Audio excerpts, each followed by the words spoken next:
Do you like epic games, games that tell a story? Do you look for these unique PlayStations that you'll remember for 20 years? Hello fellow gamers, I'm Jean-Michel Grosjeu and you're watching my series of videos where I tackle the rules of heavy games. And not only the rules, also some few basic strategies to help you feel comfortable at the game table. So here we go, it's time to overcome my delicious French accent and take a seat together in front of that heavy game box. Welcome my friends, I'm Jean-Michel Grosjeu.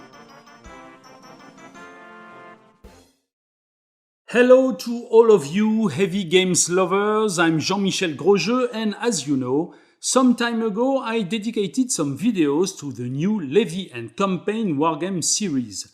Published by GMT Games and designed by the talented Volko Renki, this series of games aims to simulate and explore what war was like 1,000 years ago. Back in these days, war was not between countries, but between a handful of lords gathered around a common banner only for a few months, the time needed to conquer some territories or to follow some request from the Pope. Back in these days, warlord allegiance was very flexible, and so was troops' commitment, linked to a relentless supply of grain, carts or mules. Back in these times, logistical preparation, what is called a levy, was as important as the military campaign itself, and that's why Volko Renki's new series of games is called Levy and Campaign. Today we will dig together through the rules of Almoravid, the second game in this series. We are in the year 1085, and the land we know as Spain today is ruled by a mosaic of small Muslim kingdoms called the Taifa kingdoms. These lords and their Muslim population lived there for more than 2 centuries, when they invaded the Iberian Peninsula and took a large part of it. Now, in 1085, they feel quite comfortable, perhaps a little too much.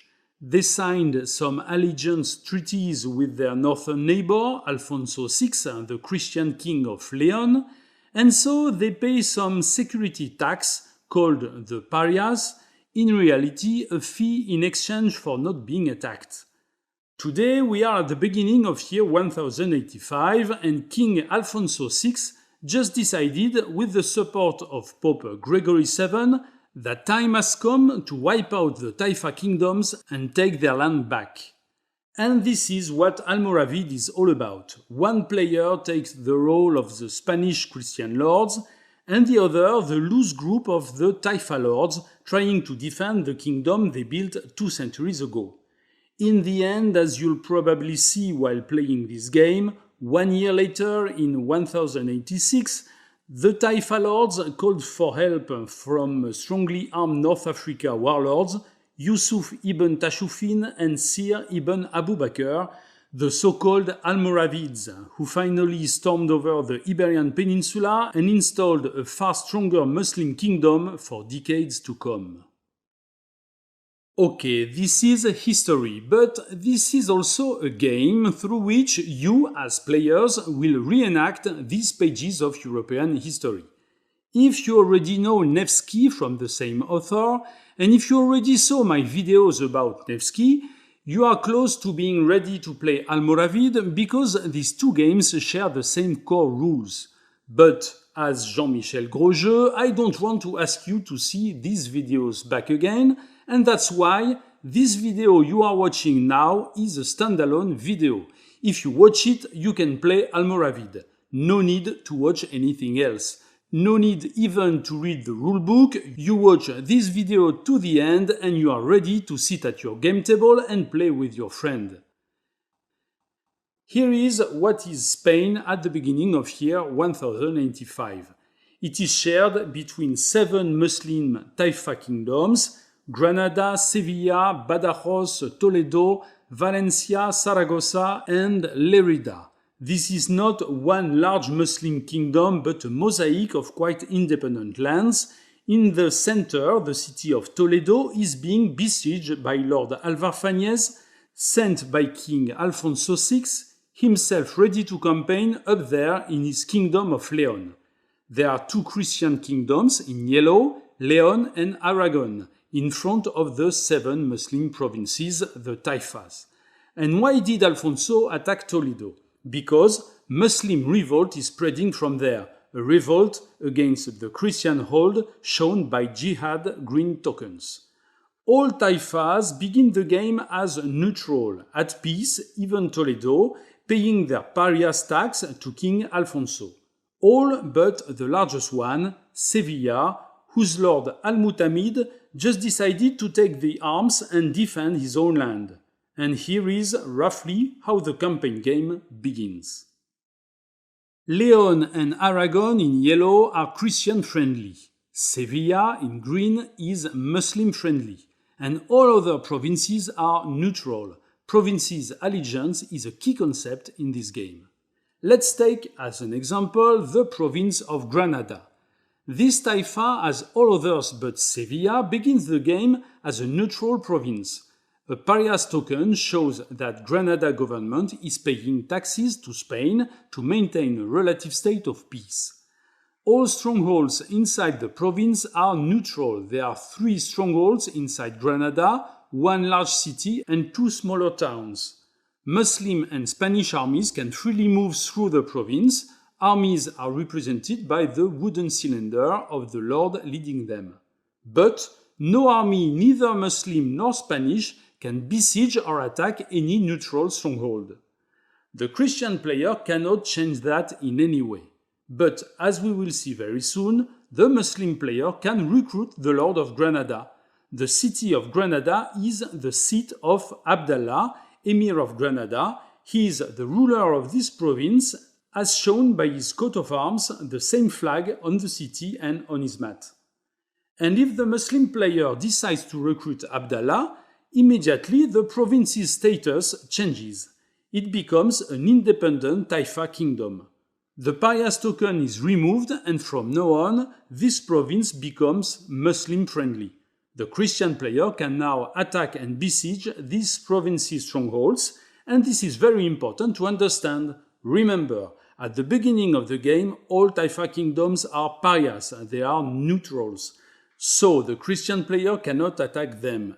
And this is the Muslim player who decides what Taifa lords he recruits. So what Taifa kingdoms he turns to independent status, making them susceptible to Christian attack. In other words, this is up to the Muslim player to decide what is the extent of the warfield. And if, after a successful Christian attack, the capital city of Granada becomes Christian-controlled, the Taifa status turns to Reconquista, it is now Christian-friendly, and its strongholds can be attacked by the Muslim player. And so there is a cycle you must keep in mind. All Taifa kingdoms, all but Sevilla, begin the game as pariah, that is, as neutral provinces. When the Muslim player decides to recruit a Taifa lord, this lord's province becomes independent and the Christian player can attack it. And as soon as the Spanish army conquers its capital city, the province's status becomes Reconquista, it becomes Christian-friendly and the Muslim player can attack it in the hope of retaking it. Because if he conquers the capital city back, the province returns to its independent status. Note that you never put a green Muslim conquered token in a Taifa stronghold. In the 7 Taifa kingdoms, Muslim conquest is shown with the jihad token.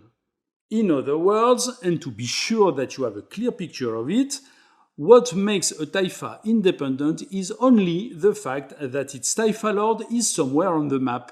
He decided to join the war, and that makes his kingdom an enemy to the Christian side. And a Taifa in Reconquista status is just a kingdom whose capital city was conquered by the Spanish player. And so, you can easily complete the diagram with all possible transitions. If an independent Taifa loses its Taifa lord, it goes back to pariah status.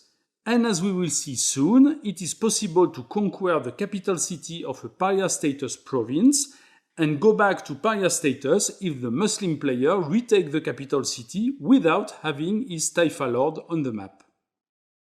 Now it's time to go back to the map and to see what the victory conditions are. Here is the situation at the beginning of the game.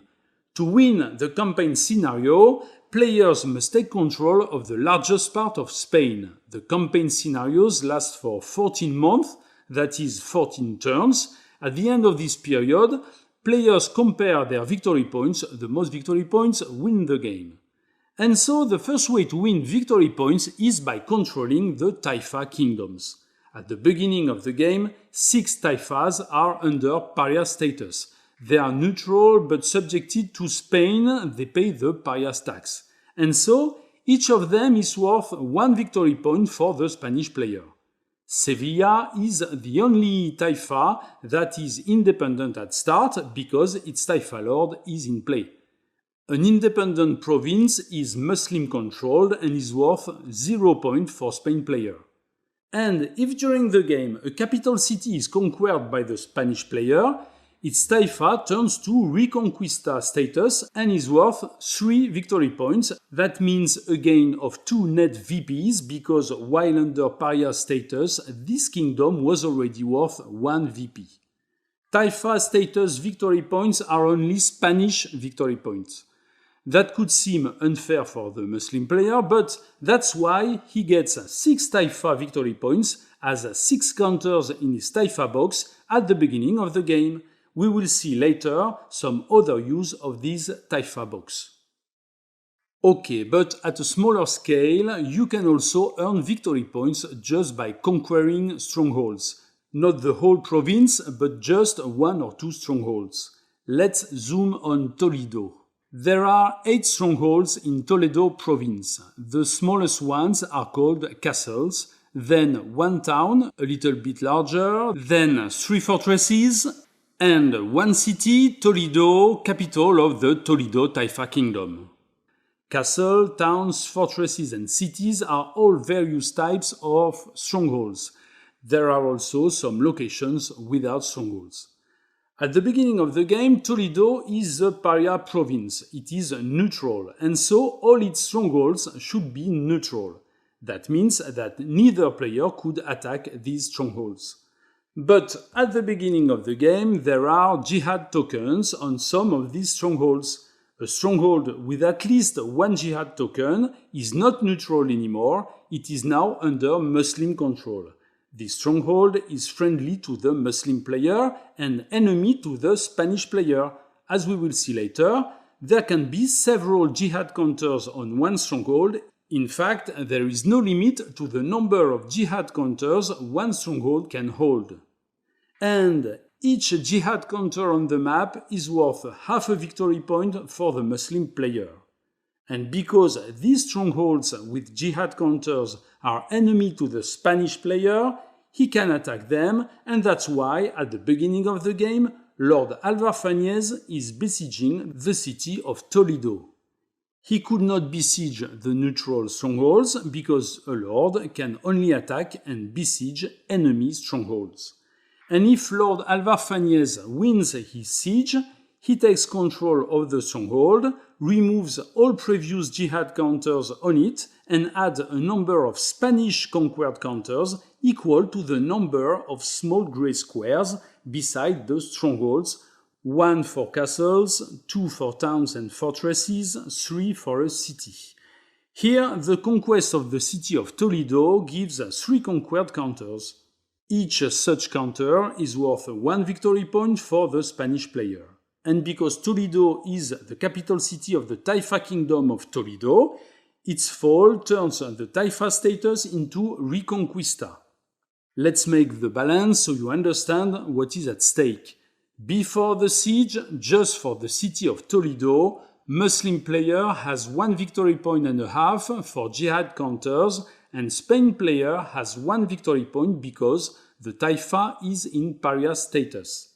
After the siege, Muslim player has no more victory points in Toledo, while Spanish player has now 6 victory points, 3 for the 3 conquered counters and 3 for the Reconquista status.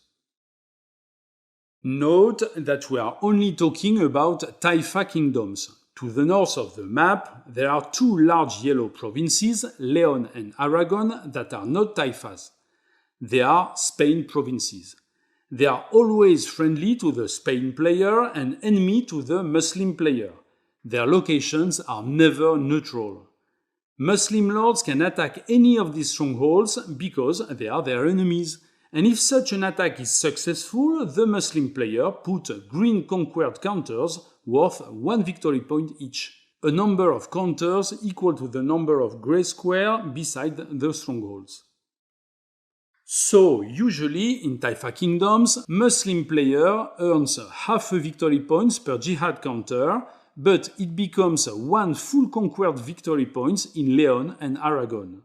And note that once there is a green conquered counter on the strongholds, it becomes friendly to the Muslim player and enemy to the Spanish player. If a Christian lord later attacks and takes the stronghold back, he removes the green conquered tokens but doesn't add his own. You add jihad or conquered counters only in enemy or neutral provinces. And yes, I know, this part of the rules is quite tricky. And it seems essential here to take some rest and put it as simply as possible. Here are the 2 golden rules of conquest victory points. In neutral or enemy territory, when you conquer a stronghold, you put a VP counter on it, conquered or jihad. And if there was an enemy counter, you remove it to put your own instead. In friendly territory, when you conquer back a stronghold under enemy control, you just remove the enemy VP counter without adding your own. It seems simple, but let's see 2 examples to be sure you understand.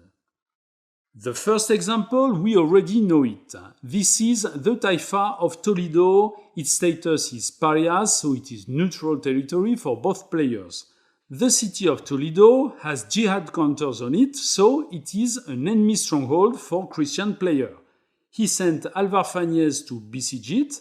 At the moment the Spanish lord wins his siege, being in a neutral territory, the Spanish players removes jihad counters and adds 3 Spanish conquered counters for 3 victory points. But then, because Toledo is the Taifa's capital city, the Taifa status becomes Reconquista for 2 more victory points. And look, in the end, we've got Spanish conquered counters in a Spanish-friendly territory. This is perfectly possible. And note also that the castle of Cuenca, who was Christian-controlled when Toledo Taifa was neutral, keeps its control counter also when the Taifa turns to Reconquista. But now that Toledo is under Reconquista status, if a Muslim lord comes, besieges and takes control over the Cuenca castle, he removes the Christian conquered counter and puts a jihad instead, easy. And then the castle of Cuenca is enemy territory for the Spanish player. Let's suppose that Alvar Fanez goes there and retakes the castle. Now, and this is the tricky point, because the Toledo Taifa is a friendly territory for Spanish player, he just removed the jihad counter without adding any Christian conquered counter. And so, whether there is a conquered counter or not depends on the history of the territory and whether it was friendly or not at the very moment of the conquest. No kidding, this was the most difficult point of the whole Almoravid rulebook. If you understand when a territory is friendly, neutral or enemy and when you put or remove jihad or conquered counters, the rest will seem a piece of cake. A player can also earn victory points by ravaging enemy locations. Even locations without stronghold. Each ravage location is worth half a victory point. Saragossa is an independent Taifa, so it is enemy to the Christian player. So, Lord Garcia Ordóñez can come and ravage any location for half a victory point each. These are quite easy victory points to get. But they have 2 drawbacks. First, as we will see later, a ravage location is not available anymore to provide your troops with food. So if you burn all farms and fields along your way, make sure you don't regret it when you have to feed your troops. Second, victory points for Ravage locations always go to this location's enemy, and so, if there is a change in the territory allegiance, all Ravage counters are flipped and all their associated victory points go to the other side. When Garcia Ordóñez takes the capital city of Saragossa, he loses the 2 Ravage counters and gives them to his opponent. These are the 3 main ways to earn victory points. In addition to them, there are some other minor sources. The building of cathedrals for the Spanish player, or the accumulation of Taifa victory points for the Muslim player by delaying the arrival of the famous Almoravid reinforcements. These points represent the independence of the Taifa lords. Postponing the help of the Almoravids from North Africa is a way for them to show their independence. More on that later. And that's it. You know how to win this game, and this is the more important thing to know because it drives your strategy. At the beginning of the campaign scenario, Leon and Aragon are friendly to the Spanish player, and Sevilla to the Muslim player. All other territories, the 6 remaining Taifas, are neutral.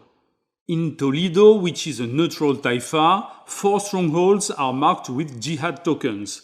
They are friendly to the Muslim player, and so the Spanish player can only attack them or move his armies far south to Sevilla.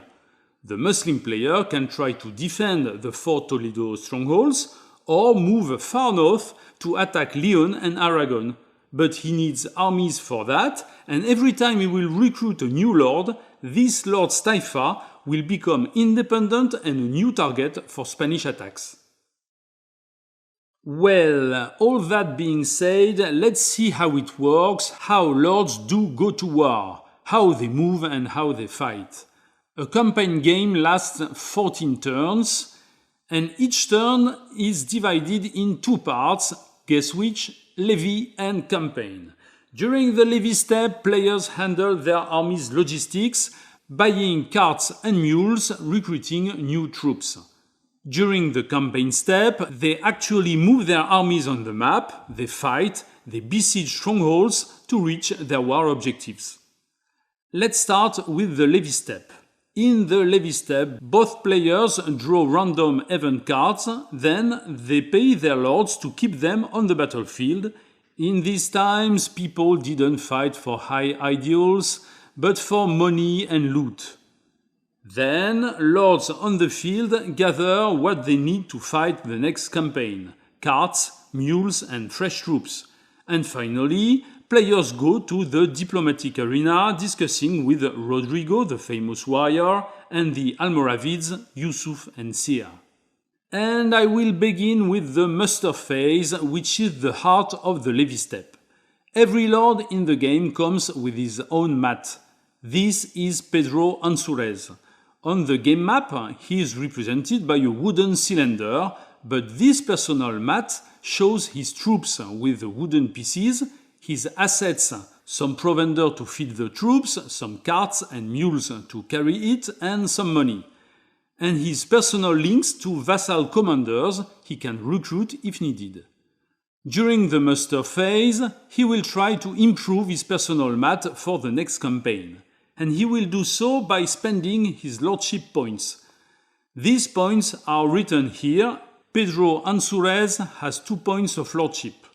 With 1 lordship point, he can buy 1 transport, 1 cart or 1 mule. For example, here he can buy 1 cart. He can also recruit 1 vassal. Each vassal is represented by a rectangle token. To recruit it for 1 point of lordship, you take all troops that are printed on the token, you add the troops to your army and you flip the token to show that you cannot recruit it anymore. With 1 point of lordship, the lord can also buy capabilities.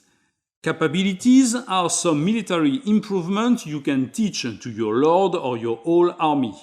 They are depicted as a deck of 26 cards. Each player has his own deck of 26 cards.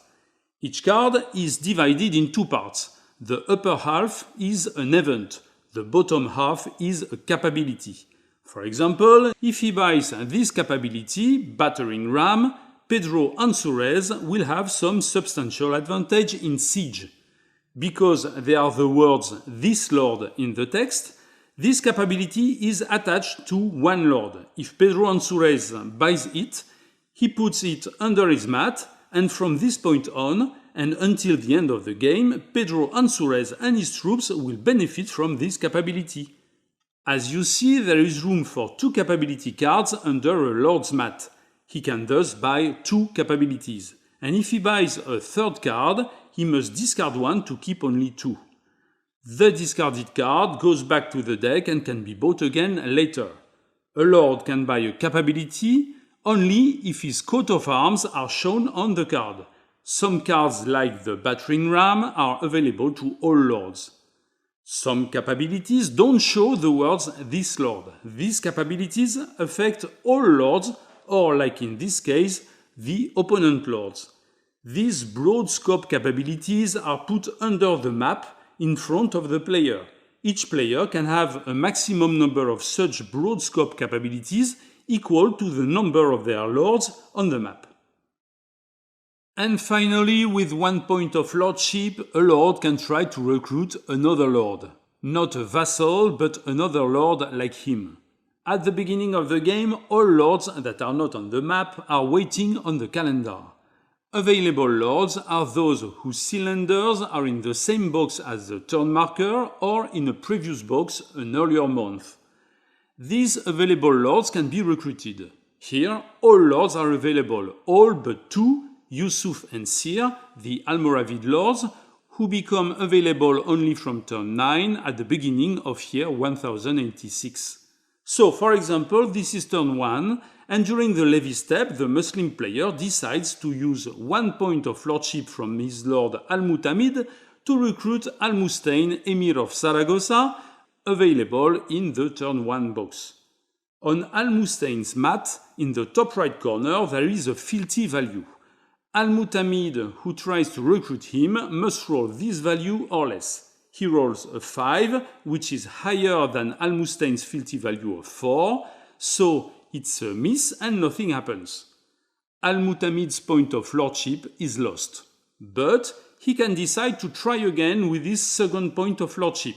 This time he rolls a 4 and is just okay to recruit Al-Mustayn. Al-Mustayn immediately joins the war. His cylinder is placed on the map on the city which bears his coat of arms, Saragossa. It is called his seat. From now on, the Muslim player can use his new lord Al-Mustayn for whatever he wants, moving, fighting, ravaging, besieging and strongholds.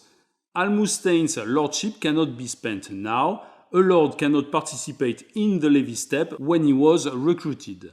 Note that as soon as Al-Mustayn joins the war, his Taifa of Saragossa loses its status of neutrality. Remember the diagram. The Pariah's token is removed, Spanish player loses 1 victory point, and all Saragossa locations become friendly to the Muslim player and enemy to the Spanish player. That means that the Spanish player can now attack Zaragossa's strongholds. Okay, and every time a new lord is recruited, a service marker, this special rectangle marker, is put on the calendar, a number of turns in the future equal to this lord's service rating. Al-Mustayn's service rating is 4, so his service marker is put on turn 5, 4 turns in the future from current turn. This means that Al-Mustayn signed for 4 months. When the turn marker, turn after turn, will reach Al-Mustayn's service marker's box, Al-Mustayn will leave the war with all his troops, his Taifa going back to neutrality. Note that at the beginning of the campaign scenario, if nothing is done, we can say that all Spanish lords will leave the battlefield on turn 4 and Al-Mutamid, Emir of Sevilla, on turn 6. Every lord on the map has always his service marker on the calendar. Each lord knows the date on which he will leave the battlefield. Okay, but it's not over. There is a little more. There's the last thing you have to know about the muster phase, and this is the most important thing you have to know about the muster phase. A lord can spend his lordship to muster only if he is in a friendly location. A neutral location is not enough. At the beginning of the game, Spanish friendly locations are all locations inside Leon and Aragon, and that's all. Muslim friendly locations are all locations inside the Sevilla Taifa, the only independent Taifa, and all strongholds with jihad markers. But not the city of Toledo, which is currently besieged by a Spanish lord. A besieged stronghold is not friendly to any player. So, for example, if nothing changes at the beginning of turn 2, the Spanish lord Alvar Fanez cannot spend his lordship to muster. And if Lord Al-Mutamid moves into the Badajoz Taifa, he cannot either muster troops or transport or anything else. The total lordship value you have in your army that you get by adding all your lords in friendly locations represents your power to levy to enhance your strength. Always keep an eye on what are your friendly locations and try to begin every turn with as many lords in there as possible. Campaigning in neutral or enemy territories and locations will weaken your army in the long term. There are 3 other phases in the levy step. Let's now consider them in chronological order. The first thing players do at the beginning of a new turn is to draw 2 event cards each. As you remember, each player has his own deck of 26 cards called Art of War cards.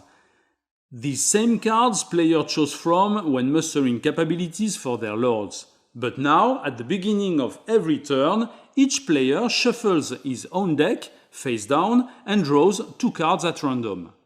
Each card is divided in 2 parts. The top half is the event, the bottom half is the capability. At the beginning of the turn, players draw events, so they only look at the top half of the cards. And then they read their cards and do whatever they say.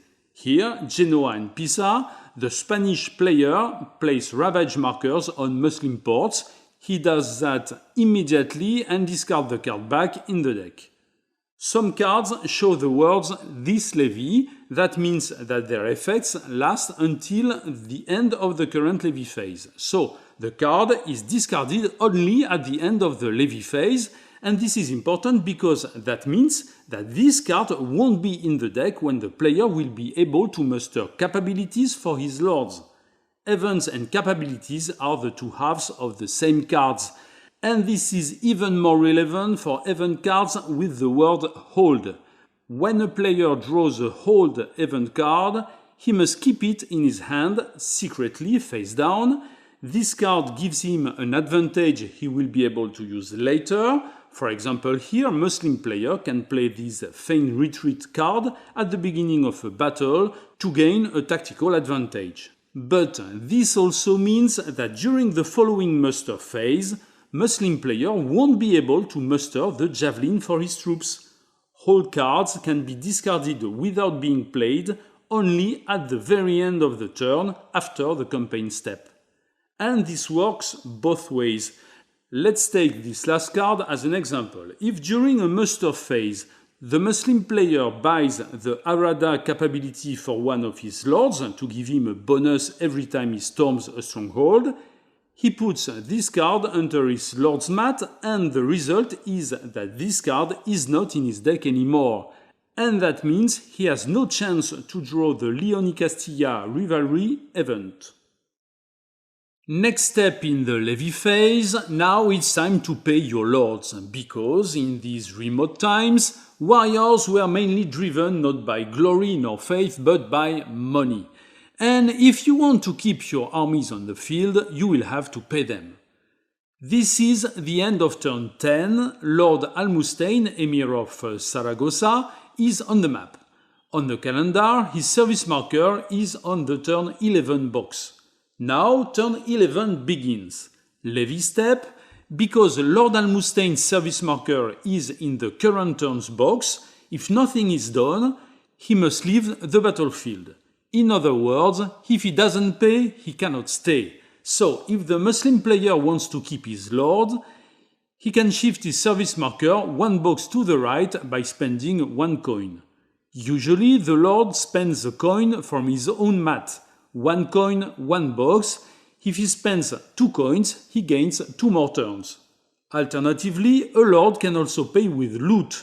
Loot represents the same wealth as a coin, but in the form of livestock instead of gold or silver.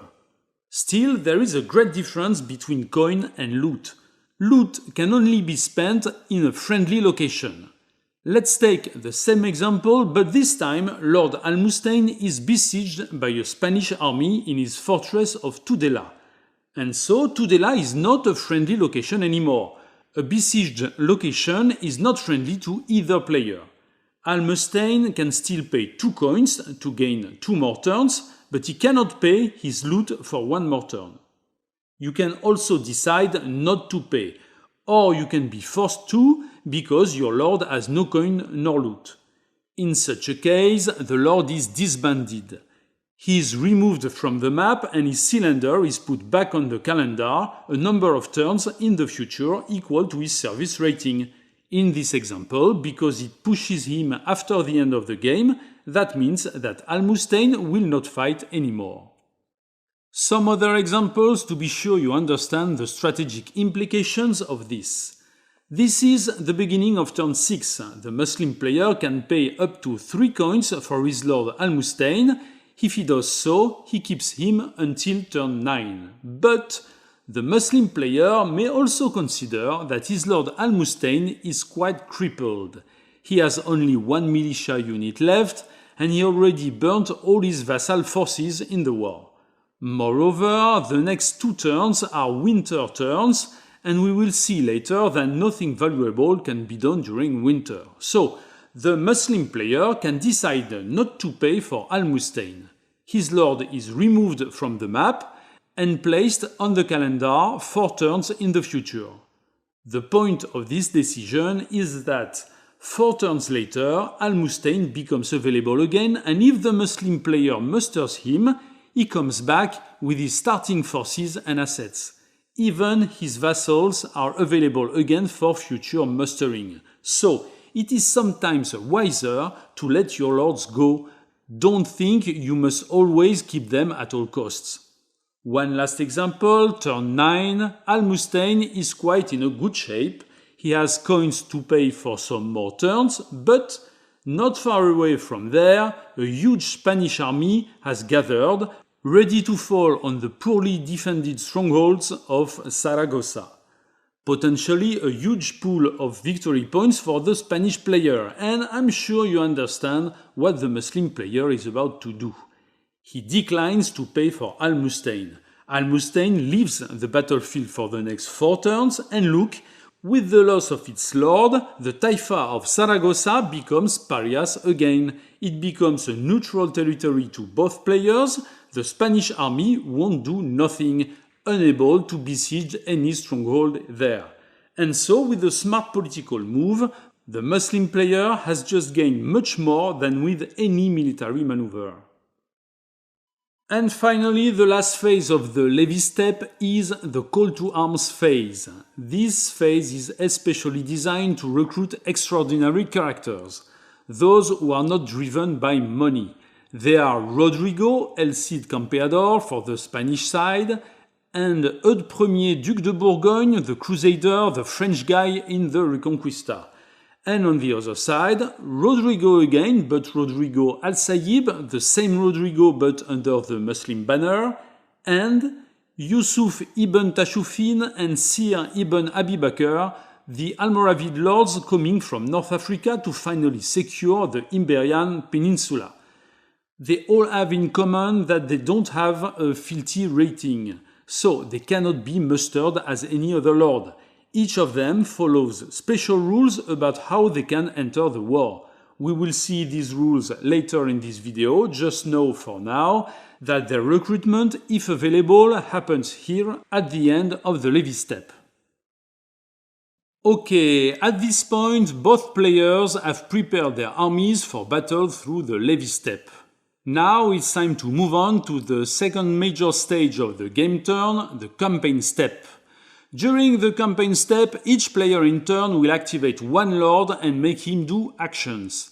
Each time a lord is activated, he can do a number of actions equal to his command rating. With a command rating of 3, every time Lord Almoravid is activated, he can do 3 actions. There are 8 possible actions in the game. A lord can march, and he attacks if he comes across an enemy. Battle is included inside movement. When stumbling upon an enemy stronghold, a lord can besiege or storm it. A lord stuck in a besieged city can go out and fight. This is the sally action. Then several actions are dedicated to the feeding of troops. A lord can forage, find grain and livestock on the land where he is. He can ravage the countryside, burning farms and stealing crops. And he can link to his rear bases to get food from home. And finally, he can tax his capital city to get money. At the beginning of the campaign step, both players secretly and simultaneously decide which of their lords will activate this turn. This is done by selecting command cards and building a command deck. The number of command cards each player can select is given by the current season on the calendar. 7 cards during spring, the green turns, 8 cards during summer, the yellow turns, and 7 cards again during autumn, the red turns. And there is no command at all during winter. There are 3 available command cards for each lord, 4 cards for Alfonso VI and Yusuf. So, for example, we are in spring at the beginning of the campaign step. The Spanish player chooses 7 command cards. During the campaign itself, in turn, each command card will activate its lord. Thus, the player must sort his cards in the order in which he wants to activate his lords. Each time a card will be drawn, the associated lord will perform a number of actions equal to his command rating, this rating being shown on the card.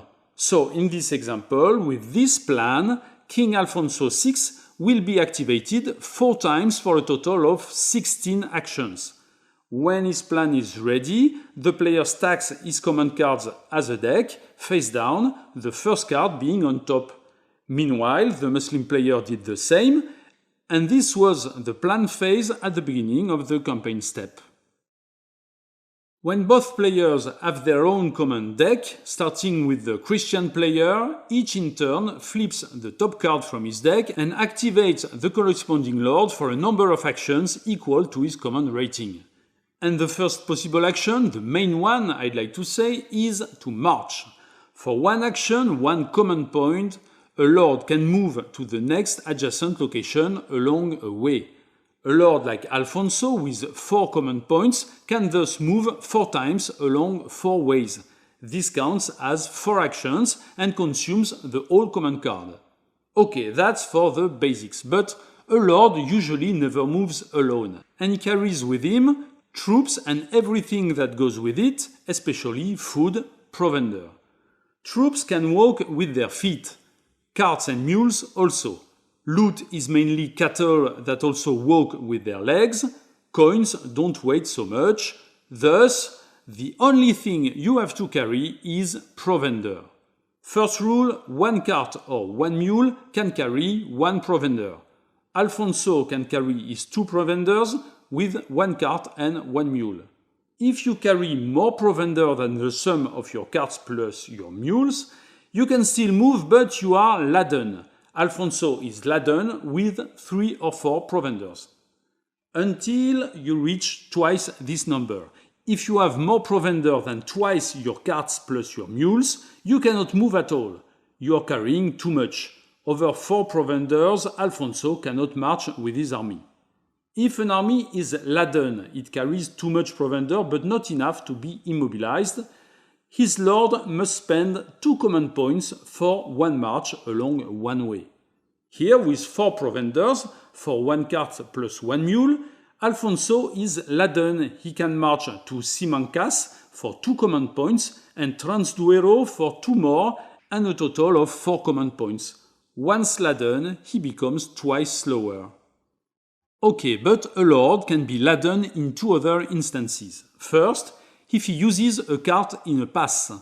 Up to now, Alfonso only traveled along roads. the thick grey lines, but there are also passes. They are thin and yellowish and difficult to see. Even if with 2 provenders, Alfonso must spend 2 command points to go from Simancas to Somosierra. Being only surrounded by passes, he cannot march any further with only 1 command point remaining. But still, a lord can discard provender just before a march to comply with his carrying capacity. Alfonso can discard 1 provender. With only 1 provender left, he can use his mule only to carry it, and because he doesn't use his cart, he is not laden in the pass and can march to Madrid. An army is also laden if it carries loot. Loot is cattle, a herd of cows following the army, and if you have loot, you are laden, whatever cart or mule you use, and whether you march along roads or pass. You don't need any cart or mule to carry loot, but you are inevitably laden. With loot, every march costs 2 command points. And it's not over, because after such a long march, your men are exhausted and they need some food to recover. Every time a lord moves, whatever the reason, this can be through a march action or an involuntary retreat, every time a lord moves, he gets a moved foe token. And then at the end of his command, that is before handing over to the other player for his next command card, he must feed his troops. All lords with the moved foe token must feed their troops. To feed your army, you must discard 1 provender for each group of 6 troops plus mules. Yes, you must feed your mules too. For example, this army under Lord Almustein needs 2 provenders to feed because it exceeds the limit of 6 troops plus mules. As a reminder, a feed times 2 counter is put on the Lord's mat. There is no limit to the number of provender needed to feed an army. This huge army under the Almoravid Lord Yusuf, with 16 troops and 3 mules, needs 4 provenders to feed. Note that just as he needs to feed his troops, he can discard a mule to fall down to 18 troops plus mules and use only 3 provenders instead of 4. It is possible to discard mules like that, but not troops. You cannot sacrifice soldiers to feed their colleagues. Armies can also feed their troops with loot instead of provender. 1 loot is equivalent to 1 provender. And what happens if your lord has not enough provender to feed his troops? First, he uses everything he can use. Lord Yusuf needs 3 provenders, he has only 2, but still he must discard these 2. And then he loses 1 box on the calendar. His service marker is shifted 1 box to the left. That means that this lord will stay 1 month less on the battlefield. Not feeding your troops does not hurt them or decrease their strength, but instead it lowers their will to fight, causing them to leave the war sooner.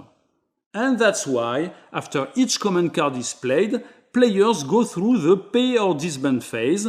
Lord Yusuf can pay 1 coin to shift 1 box right and avoid being disbanded right now.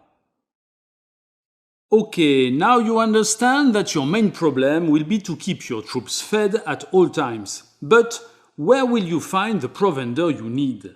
Provender is so important that there are no less than 3 actions to get it: Forage, Ravage and Supply. First, the most rational solution is the Supply action. This is when you get food by road from your lord's seat. So first, your lord must be linked to his seat. Lord Alvar Fanez is here in Somosierra, 3 ways away from his seat in Burgos. He needs 1 transport for each way up to his seat. No matter what transport it is, cart or mule. Here, on the 3-way to Burgos, there are 2 roads and 1 pass. But with 3 carts, it's okay. Alvar Fanez doesn't need any mule, even if his supply link goes through a pass. And then, with the valid supply link, his supply action gives him 1 provender.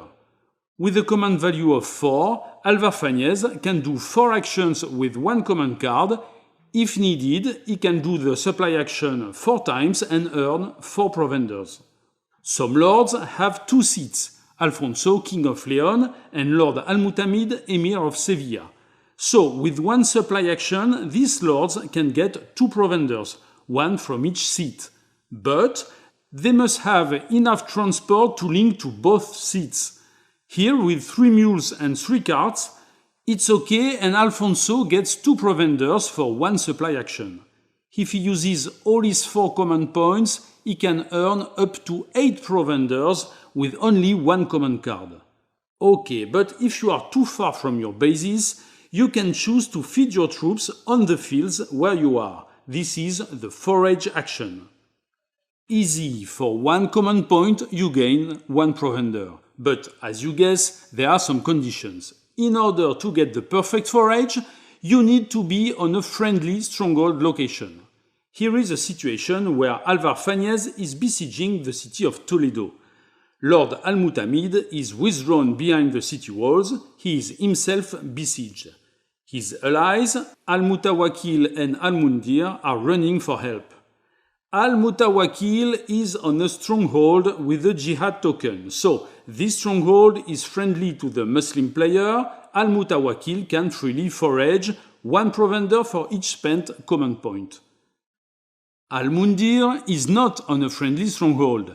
The Taifa of Toledo is in pariah status, so without any other control tokens, its locations are neutral to both players. Neutral is not friendly, thus Al-Mundir can still forage, but he has to pass a die roll lower or equal than 3. If he rolls 1, 2 or 3, he gets 1 provender. If he rolls 4, 5 or 6, he gets nothing, his command point is lost. Alvar Fanez in Toledo City is in the same case. He is not in a friendly stronghold, he is even in an enemy stronghold, but still he can forage on a die roll of 1, 2 or 3. Finally, Al-Mutamid is in the worst case, because he is besieged. So, even if he is in a friendly stronghold, a besieged lord can never forage. Note that Al-Mutamid could not supply either because, of course, the supply route cannot go through an enemy troop or stronghold. Generally speaking, a besieged lord cannot gain provender, whatever the action he uses. And finally, the last way to find food for your troops is to ravage. Ravaging stands for pillaging farms and fields, stealing grain and livestock. Ravaging is mean, so you can do it only in an enemy location. You cannot ravage a friendly location and not even a neutral location. And then, Ravage gives you 1 loot, and if there is a stronghold, it gives 1 extra provender. And more than that, it gives 1/2 a victory point. Don't forget that ravaging enemy territories is one of your war goals. Fine and easy, but once ravaged, the land is burned and no longer produces anything for anyone. That means that no forage action is possible in a ravaged location for any player. Okay, so ravaging is a useful tool to provide food for your troops, but it's also a political tool to overcome your opponent. More than that, for the Christian player, ravaging can be a pressure tactic. Lord Pedro Ansúrez advances into the independent Taifa of Badajoz. He starts the siege of the Alcantara castle and later ravages the location. You can ravage a stronghold you are besieging. He earns 1/2 victory points plus 1 loot and 1 provender, and not only that, because Badajoz is an independent Taifa, Christian Ravage put a political pressure on this Taifa's lord, Al-Mutawakil. Every time the Christian player ravages an odd independent Taifa's location, this Taifa's lord loses 1 box on the calendar. An odd location means 1 out of 2 beginning with the first one, 1, 3, 5 and so on. If Pedro Ansúrez decides to go on deeper into enemy territory and ravages the location of Sagrajas, he earns 1/2 a victory point, 1 loot, no provender because there is no stronghold, and no service marker shift because this is the second ravage in Badajoz Taifa, so not an odd instance. And finally, you understand the point. If he besieges Badajoz and ravages it also, he earns half a victory point, 1 loot, 1 provender, and shifts Al-Mutawakil service marker 1 more box because this is the 3rd Ravage in Badajoz Taifa, an odd number. And let's suppose it's turn 3. That means that Al-Mutawakil must disband at the end of this command card, his service marker being in the current turn's box. And without its Taifa Lord, Badajoz turns back to Paria status, Christian Ravage markers stay there, even if a player cannot ravage neutral locations, already ravaged locations stay ravaged when the Taifa goes back to neutral status. Fields and farms stay burned whatever the Taifa status. Christian player can go on with his siege against the Muslim city of Badajoz. We add a jihad token, but this is another issue that we will see later. Now, 1 turn later, let's suppose that Pedro Ansúrez storms the city and takes control of it. Taifa status becomes Reconquista and his ravages turn against him because a ravaged location always gives its victory points to the enemy of the player controlling the territory. Farmers whose fields were burnt always rally the opponent's side. Badajoz Taifa is friendly now to the Christian player, so all its ravage counters become Muslim. The Muslim player immediately gains 1 victory point and a half, and the Christian player loses the same. As we will see later, Ravage is not forever. At the end of spring, players can remove some Ravage counters, more on that later. And that's it, your 3 tools to earn food for your troops, supply, forage, and the more polyvalent Ravage, which is at the same time a source of loot and provender, but also a political lever. And finally, you'll need also coins to pay your lords, and coins mainly come from taxes. With the tax action, a lord earns 1 coin, but a lord can only tax the city he rules, that is, his seat, the stronghold with his coat of arms. Lord Abu Bakr can only tax if his token is on the Valencia city location. Also, the tax action uses your entire command card, not just 1 command point. Even if Abu Bakr has 2 command points, he can do 1 tax action and no other action during the same command phase. Coins are very important because that's the only way to buy more time by shifting your lord's service markers up on the calendar. But coins can only be earned on your seat, so you'll have to plan your campaign and to tax before leaving in order to have enough money, so enough time to reach your war goals. And here is how we can summarize the use of assets for a campaign. Coins, loot, provender, transport, mules and carts, and capabilities. These are all the assets you need to lead armies into enemy territory. You need provender and loot to feed your troops. You need coins and loot to pay your lords and buy more service time. You need carts and mules to carry your provender and capability to enhance your fighting skills. You get provender with the supply and forage actions. You get loot with the Ravage action, but also provender if on a stronghold. You tax your seed cities for coins. Cart, mules and capabilities are mustered during the levy step. And that's all you need to make war. Fine, but all these precious assets wear out over time. This is called Wastage. Wastage is the last step of every turn. After Levy and Campaign comes Wastage. At the end of every turn, lord by lord, players count the number of each asset category. These categories are coins, loot, provender, carts, mules and capabilities. And because this count is made lord by lord, only these lord capabilities are counted, the capabilities that are positioned just under the lord's mats. If a lord has more than 2 units of any one asset, 2 coins or 2 mules or 2 capabilities, he must lose 1 asset of any kind. For example, at the end of a turn, Lord Al-Mundir has at least 1 kind of asset with 2 or more units. He has 3 mules. So, he must lose one asset, but the asset he wants. For example, he can choose to lose his capability. This general Wastage rule applies every turn. On top of that, at the end of every summer, so twice in a game at the end of turns 4 and 12, each lord must lose half his carts and half his mules fraction down. At the end of turn 4, for example, Almundir keeps his cart, 1 divided by 2 is still 1, but he loses 1 mule, 3 divided by 2 is 2. And that's how you handle all the game assets you need for your war. It can be useful to keep this diagram in mind, just to have a clear view of what each asset is used for and what its life cycle is. Okay, now you are more than ready to fight, and it's high time to meet your enemy. King Alfonso VI is heading toward the Parias Taifa of Zaragoza.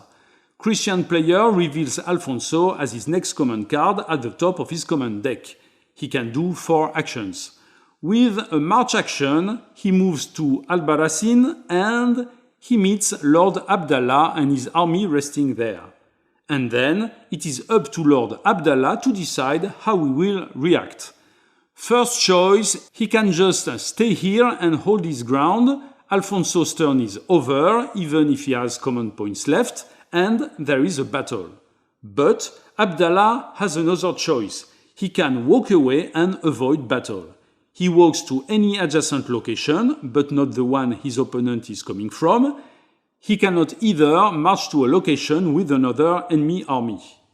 When he leaves, Abdallah can only take what he can carry without being laden. In our example, Abdallah is laden, and for 2 reasons. First, because he carries 4 provenders with 3 transports, 2 carts and a mule, and because he retreats through a pass. Only provender on mules doesn't make him laden, so he can take only 1 provender. Second, because he has some loot, and loot makes you always laden, so in order to avoid battle, Abdallah must leave 3 provenders and his loot. His opponent, Alfonso VI, gets all assets he gave up. Because his enemy avoided battle, Alfonso VI can go on with his command card, he can march again, and even pursue Abdallah, who can avoid him again. In this example, both armies, Alfonso and Abdallah's, did move, so they get a moved fort token and must feed their troops at the end of the campaign card. This kind of cat and mouse game can happen, but what if Abdallah stays here and accepts battle? As soon as a battle situation occurs, that is, during Alfonso's command, battle is an extension of the march action, both lords are put on the battle mat, Alfonso the attacker, Abdallah the defender. And here are the rules for battle. A battle is fought in rounds, and if both players want to fight to death, there is no limit to the number of rounds. Armies fight until one is totally routed. The battle sequence is always the same. Archery first. Alfonso the attacker has 3 archer units thanks to a capability he mustered during some previous levy step. Then, horse units, cavalry, here both players, attacker and defender, have a horse unit, the triangular ones, knight, sergeants, African horse and light cavalry. Then, foot units, infantry, the rectangular units, men-at-arms, African foot units, militia and serfs. And each time, the defender strikes first, then the attacker, and so on, as long as there are soldiers to fight. When a player strikes, he counts how much hits he delivers. The unit table gives the number of hits inflicted by each unit. Fractions are rounded up. Then, his opponent must absorb the hits. One by one, hit by hit, he designates what unit will try to absorb it. This is called a protection roll. The absorbing unit must roll lower or equal than its protection value. If it passes, the hit does no damage. If it fails, the unit is routed and out of battle. Let's see quickly how it works on our example. No archers for the defender, so we skip the very first step. Then attackers archers. According to Alfonso's capability card, all his foot units are archers. Bow's hit value is half hit per unit. Thus, Alfonso's 3-foot units inflict 1 hit and a half, rounded up is 2 hits. Lord Abdallah must absorb 2 hits. Up to him to choose which units will try to absorb. He has only light cavalry and militia. All these units, being of brown color, have a protection value of 1. He tries the first hit with the militia unit and he passes with a roll of 1. The unit is uninjured and the hit is absorbed. So he tries the second hit with this same unit, but this time he fails. The unit is routed. That means shifted below the routed bar on the player's mat. It is out of battle. Now it's the defender's turn with his horse units. He has 2 of them, 2 brown light cavalry. Each of them inflicts half a hit for a total of 1 hit. Alfonso is very confident because he has knight units with a very strong armor that can absorb a hit with a protection value of 4. He rolls, but he misses. His knight is routed. Attacker's horse units. And note that Alfonso just lost 1 knight that he cannot use in this attack. Routed units are out of battle.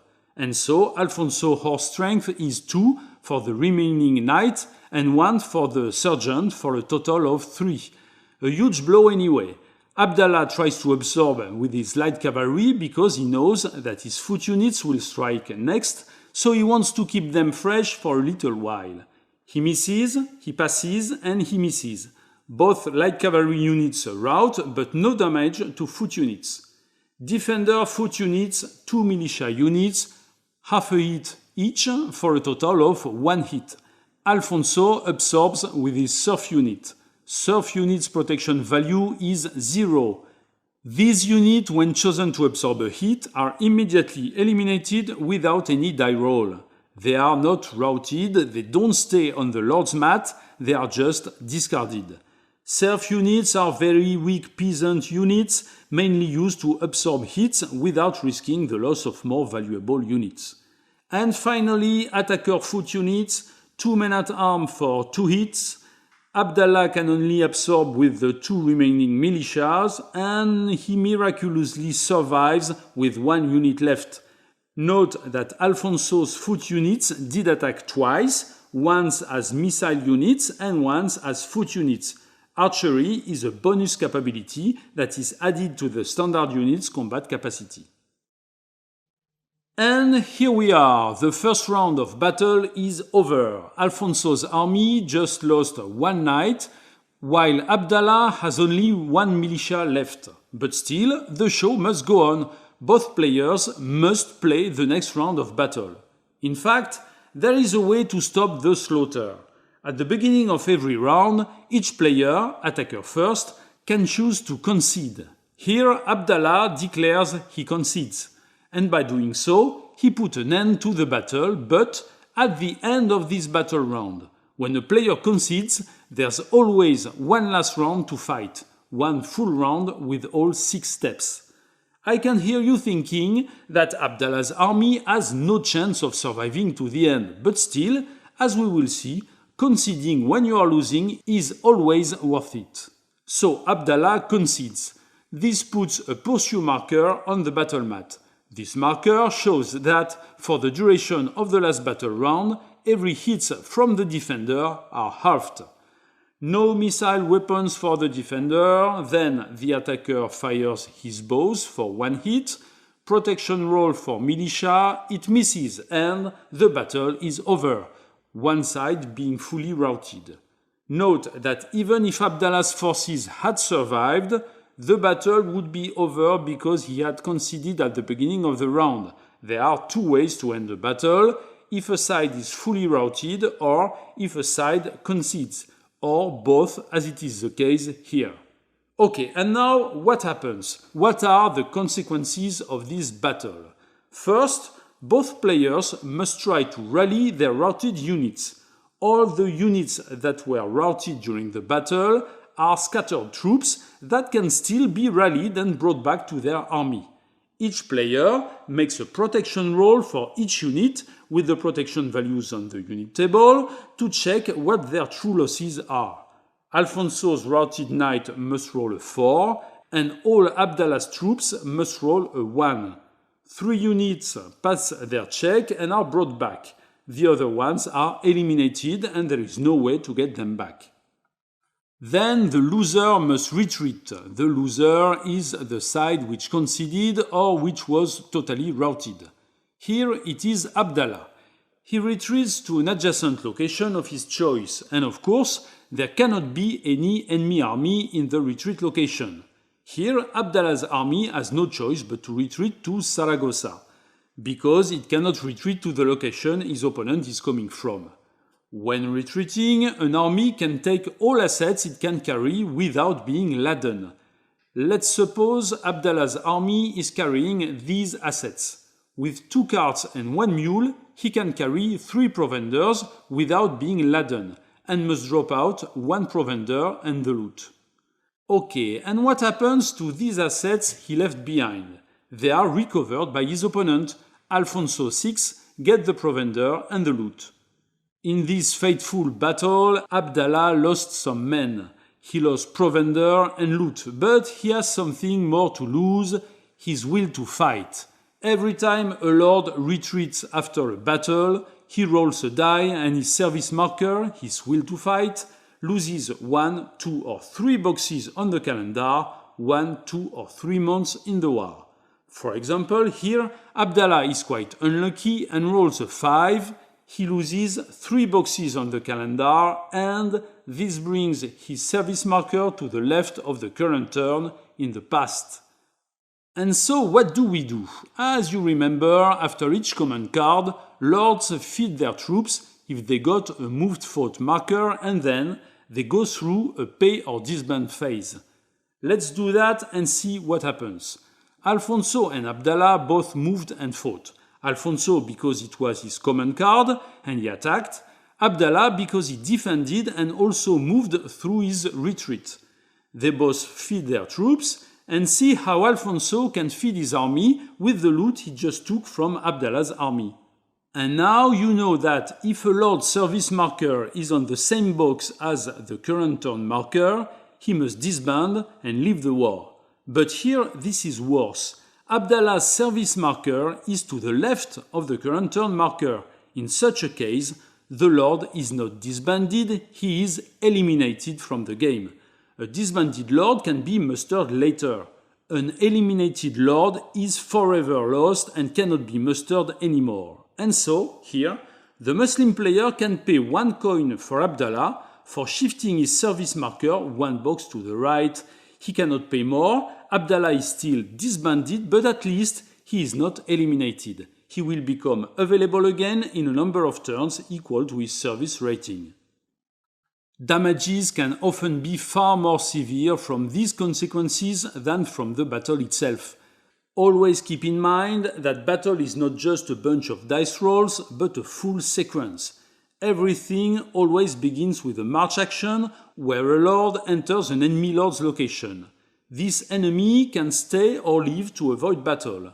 If he flees, this is not over, both lords must still feed their troops and they can be required to pay to avoid being disbanded. The same on the other side. If the enemy lord stays and accepts battle, never forget that battle in itself is not the end of all. After it, the retreating lord will lose service and then both lords will have to feed their troops. It is not uncommon that ill-planned campaigns turn into disaster for logistical reasons. In our previous example, the Muslim lord, the defender, seeing that he was losing the battle, decided to concede before the end. Now let's take a closer look at what exactly conceding is made for and why it is so essential. And so what happens exactly if a lord does not concede and sees all his troops routed, causing the battle to end? Retreating without conceding should be seen as a disordered retreat, a general panic where soldiers run for their lives, dropping their weapons and equipment. First, when rolling for losses, all units, whatever their type, roll against a protection value of 1. Then, a lord retreating without having conceded abandons all his assets. All provender, all loot, but even the coins, the carts and the mules, and his opponent takes everything. So, at the beginning of each round, during a battle, take your time to decide whether or not you take the risk to go on fighting without conceding. If you feel that your units can be fully routed before the end of the round, think about conceding. It can save you a lot. Now let's see some special cases. If at the end of a battle a lord misses all his protection rolls and is left without troops, he is eliminated, out of the game. He cannot be mustered anymore. Also, there can be battles with many lords on both sides. For example, let's say 5 Muslim lords against 2 Spanish armies. First, the attacker positions his lords, then the defender. 1 lord per box and the rest in reserve. The central box must always be occupied, and you cannot put lords in reserve if your 3 front boxes are not full. Then the battle is fought as usual. All forces are treated like a single huge army. For example, if 1 lord concedes, all lords from the same side concede. Every time some units strike, archers, then cavalry, then foot units, their hits go to the lord just in front of them. In other words, when units strike, they produce hits that must be absorbed by units in the opposite box. When a lord has nobody in front of him, he is flanking and his hits must be absorbed by the lord diagonally. And, this is the tricky part, a flanking lord can absorb the hits emitted by its target. That means that when Garcia Ordóñez units inflict damages, the Muslim player can decide that he will absorb them with Al-Mutamid. If a lord gets all his units routed, he is removed from the battle and does not fight this battle anymore. At the beginning of each new round, lords must advance from reserve to fill empty boxes.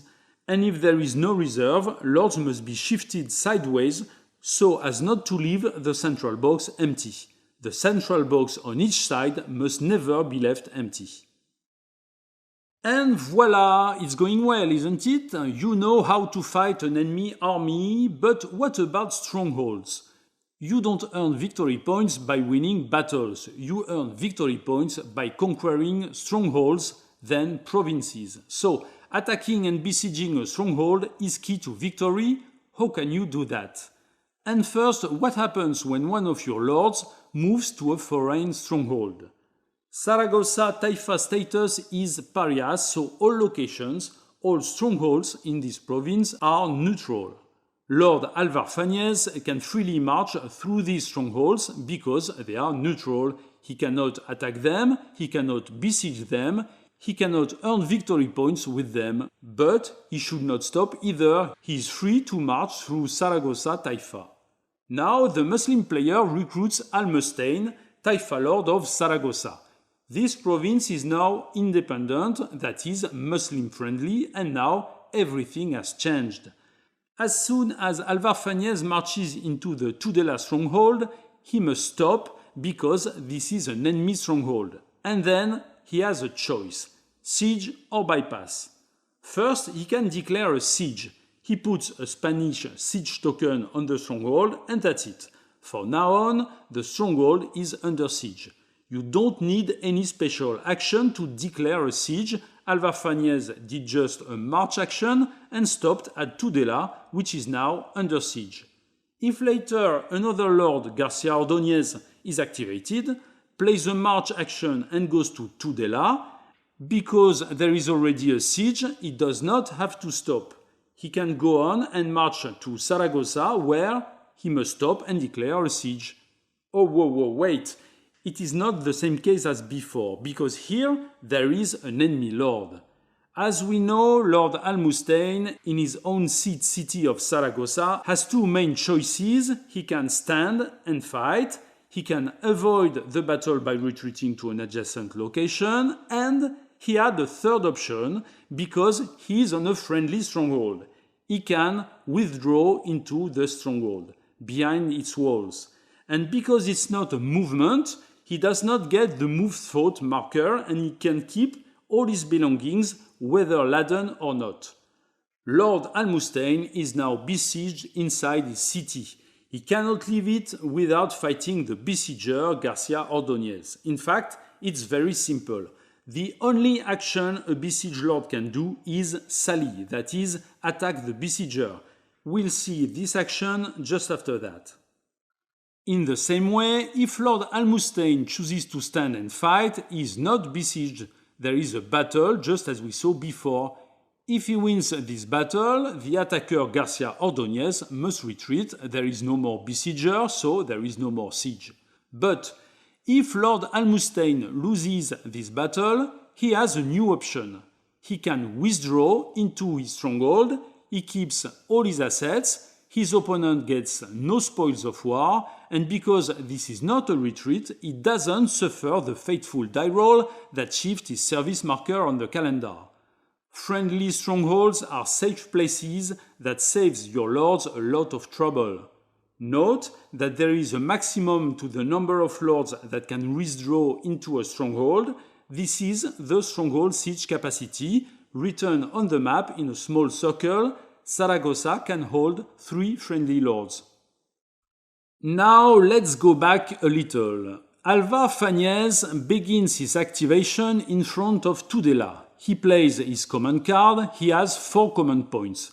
First point, he marches to Saragossa, leaving Tudela, he ends its siege, and in Saragossa, an enemy stronghold, he must stop. Lord Almustein decides to stay there, but without fighting. He withdraws inside the city, and Alvar Fáñez is not bound to declare a siege. Instead, he can choose to bypass the stronghold. And what is the difference? First, these two statuses have a lot in common. A lord entering an enemy stronghold location must stop whether he chooses to siege or bypass. Alvar Fáñez in Saragossa must stop here even if he has 3 command points left. And once besieged or bypassed, a stronghold doesn't block the same player's lords anymore. For the besieger or bypasser side, it doesn't block anything, neither forage nor supply nor the possibility to avoid an enemy toward the stronghold. Some examples to make it clear. Lord Sancho can forage in Saragossa even if it's an enemy stronghold, because he is in bypass. And Lord Sancho can supply back to his seat of Jaca through Huesca, which is an enemy stronghold but besieged. If Lord Almundir attacks Lord Sancho up in Jaca, Sancho can avoid the battle to Huesca even if Huesca is an enemy stronghold, and Sancho automatically creates a bypass status in Huesca. He cannot besiege Huesca just by avoiding a battle, but he can bypass it. This is important because this is one of the reasons why this bypass status was created. There are so many strongholds on the map that it would be often impossible to avoid battle when surrounded by enemy strongholds. Thanks to the bypass status, you can. Beware, if Sancho had stand for battle, then lost, he couldn't have retreated to Huesca, an enemy stronghold. It's possible to avoid battle to an enemy stronghold, not to retreat to it. Now back to our first situation. You remember that Alvar Fáñez marched to Saragossa with the first command point on his card. If he declares a siege, his command card is over. The remaining command points are lost. But if he declares a bypass, he keeps his 3 last command points and can spend them. He can ravage Saragossa, for example. Moreover, he can spend 1 command point to turn the bypass status into a siege. He can have the cake and eat it, using the bypass status to do his business with all the command points on his card, and using the last point to turn into a siege. Beware, most of the lords have only 2 command points and cannot do that, having really to choose between bypass and siege.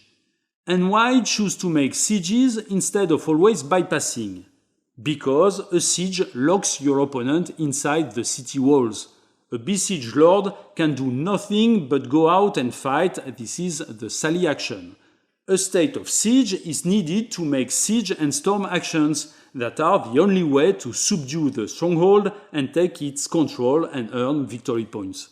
Under a simple bypass token, the enemy lord is still free to do whatever he wants. Al-Mustaine can flee to Saragossa with a simple march action.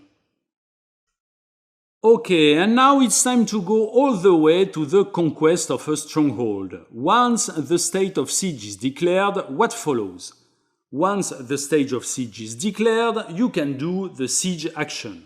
So, first, you march to an enemy stronghold. Madrid was previously conquered by the Spanish player. It is enemy to the Muslims. Don't forget, you cannot besiege neutral strongholds. And as soon as you declare a siege, that is at the end of your march action, you put a siege marker on the stronghold. This marker represents siege works you built under the walls. Now, with another command card, your lord can do a siege action. A siege action always spends all the command points for his lord activation. And with this action, the lord can do two things. First, if there is no enemy lord inside the stronghold, he can ask its population to surrender. This requires a number of die rolls equal to the number of die symbols beside the strongholds on the map. Here there is only one die symbol for Madrid. He must roll one die. And this roll is passed if its result is lower or equal than the number of siege works accumulated by the besieger, plus 1 if the location is ravaged. Ravaging the lands around the stronghold motivates the citizens to surrender. Here, one die symbol, so one die roll, and one siege works and no ravage, so this die roll is passed on a result of 1. The Muslim player gets a 3, it's a miss. Madrid does not surrender. He can try with his next command card. As soon as he passes his roll, the siege is over, he conquers the stronghold and gains the victory points. In a Taifa, the Muslim player does not use conquered markers but jihad tokens. When a stronghold surrenders this way, there is no plunder, no spoils of war, the besieger gains nothing but the control and the victory points. In our Madrid example, with only one siege work, the Muslim player had one chance in 6 to get the surrender. And on larger cities, it can be far more difficult. With 3 die roll symbols, with only one siege work, the besieger would need a triple one chance in 216. You definitely need a way to increase the number of siege works, and this is the same action, siege. With the siege action, that is by spending your old command card as a besieger, you can also add one more siege work token. But there is a prerequisite. You need as many besieging lords as the stronghold capacity, a number written in a small circle. With a siege capacity of 2 for Madrid, the Muslim player cannot increase the number of siege works with only his lord Al-Mutamid. If a second lord comes, either lord with a siege action can add one more siege work counter, 1 per siege action, up to a maximum of 4. At the end of the campaign, after all command cards are played during the Wastage step, if there are 3 or 4 siege markers on a stronghold, 1 is removed. Okay, I understand, but if I'm besieging a city with a lord inside and with less besieging lords than the siege capacity, I can use neither option and then the siege action is useless, no? No, because each use of the siege action gives a moved foe token to all lord, besiegers and besieged, and all must feed their troops at the end of this command. Remember, Al-Mutamid, the besieger, can still use supply or ravage actions to get provender, but Garcia Ordóñez inside the besieged Madrid can do nothing. He must rely on what he has at the beginning of the siege, and Al-Mutamid can exhaust him with siege actions, even if these siege actions do nothing else but to put a moved foe marker on them. Unable to feed his troops, Garcia Ordóñez will shift on the calendar until being disbanded. From this point on, the siege is not over, but Al-Mutamid can now roll for surrender. And you understand that a siege can be a very long adventure and perhaps you need a more efficient solution. Happily, there is one: you can storm the stronghold. Storm is an action. A lord currently besieging a stronghold can choose the storm action for one command point and attack the stronghold. This action ends his command card, so if he has some other things to do, like Ravage, supply and so on, he should do it before storming the stronghold. To storm means to break the doors, climb the walls and burn the houses. It is fought like a regular battle, but with some changes. 3 Spanish lords are besieging Malaga with 2 Muslim lords inside. With the play of his command card, Pedro Ansúrez declares a storm action. Because it is a storm and not a standard battle, access to the battle mat will be limited. The first round of battle is fought with only 1 lord on each side. The others stay in reserve. Then, at the beginning of each round, a new lord is added, 1 on each side, but up to a maximum number of lords equal to the stronghold siege capacity. Here in Malaga, the Spanish player cannot commit his 3 lords. A storm battle is also limited in time. It cannot be fought for more than a number of rounds equal to the number of cumulated siege works. Let's suppose that with a lot of siege actions, the Spanish player cumulated 4 siege works, the maximum number. That means that this battle cannot last more than 4 rounds. At the end of this time, if all defenders are not totally routed, the attacker loses the battle. Totally routed because the defender cannot concede. In a storm, only the attacker can concede. In storm, the defender always gets some help from garrison, even if the stronghold is empty. This garrison is summarized on the game's player head. Malaga is a fortress, so the besieged Muslim player gets 3 crossbowmen units and 1 bowman unit. These are missile units, men-at-arms with crossbows and militia with bows. They are placed directly on the battle mat. Then the battle begins, but with a lighter sequence. Horse units being dismounted, there are only 2 waves. Missile units, then all units, horse and foot. Knights unit being dismounted strike for 1 hit instead of 2. Every single lord is limited to 6 hits, whatever the number of units he has. And because there are fortifications on both sides, every hit must pass through this fortification before reaching the opponent. Every hit from the attacker must roll 4 or lower to pass through the stronghold's walls. This value is the same for every stronghold in the game. Every hit from the defender must pass through the siege works by rolling lower or equal than the number of siege works, 4 in our example. And when a hit reaches a lord, he cannot choose whatever unit he wants to absorb it. The attacker must first absorb with his armored units, grey or silver, horse or foot. The defender must first absorb with his garrison. When a garrison unit is routed, it is eliminated instead. And that's a storm battle. At the end of the storm battle, when one side is totally routed, or when the attacker did concede, or when the maximum duration of the storm is reached, both players check their losses. All attacker armored units must roll a 1 instead of a 3 or 4. Storm attacks are very deadly.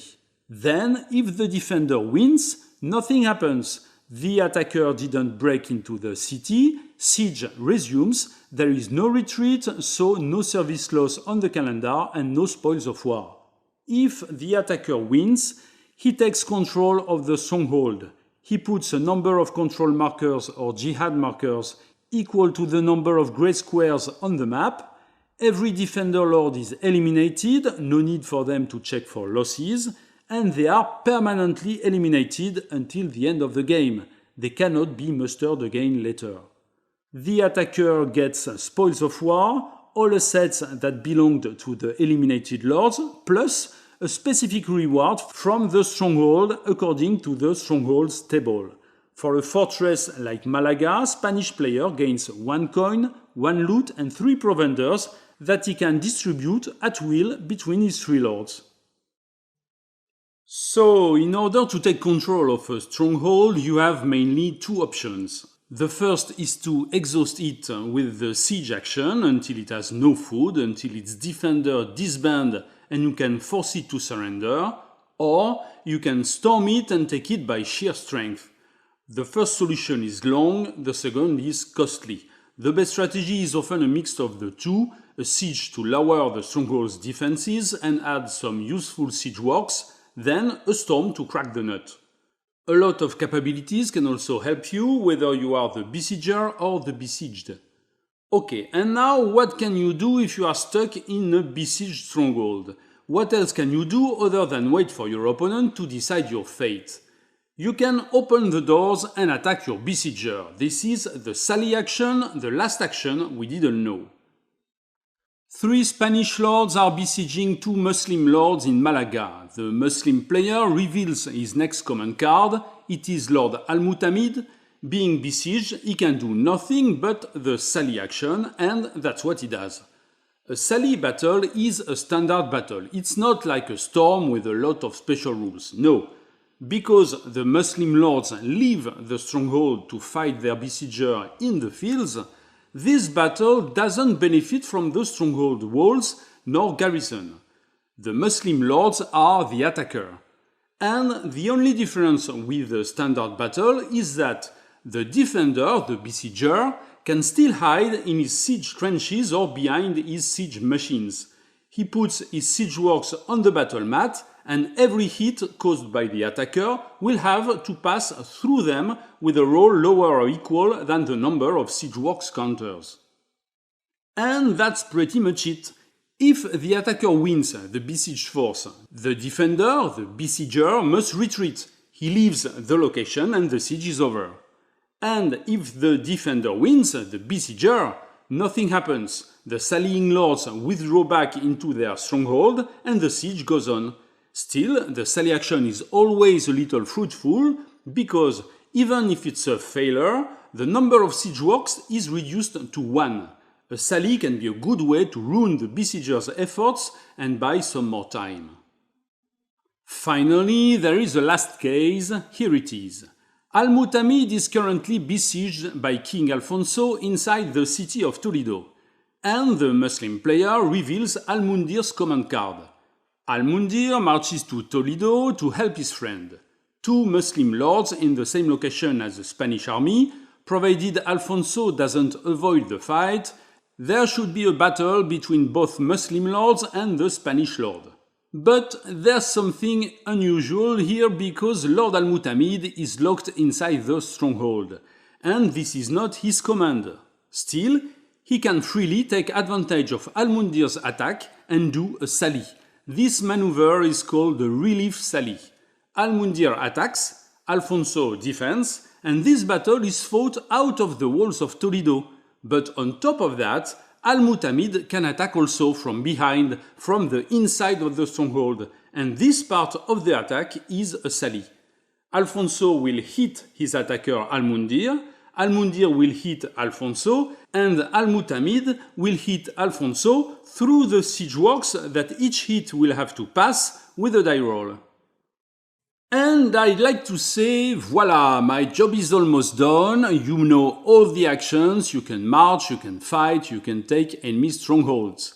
And the rest is Chrome. Yes, Chrome, but essential Chrome. Essential for the historic flavor and the storytelling of this excellent game. So, let's spend some more time together on this delicious Chrome. First, the units. You know the standard units. Let's see some more specific ones. The archers, bowmen, we already know them, the simplest missile unit.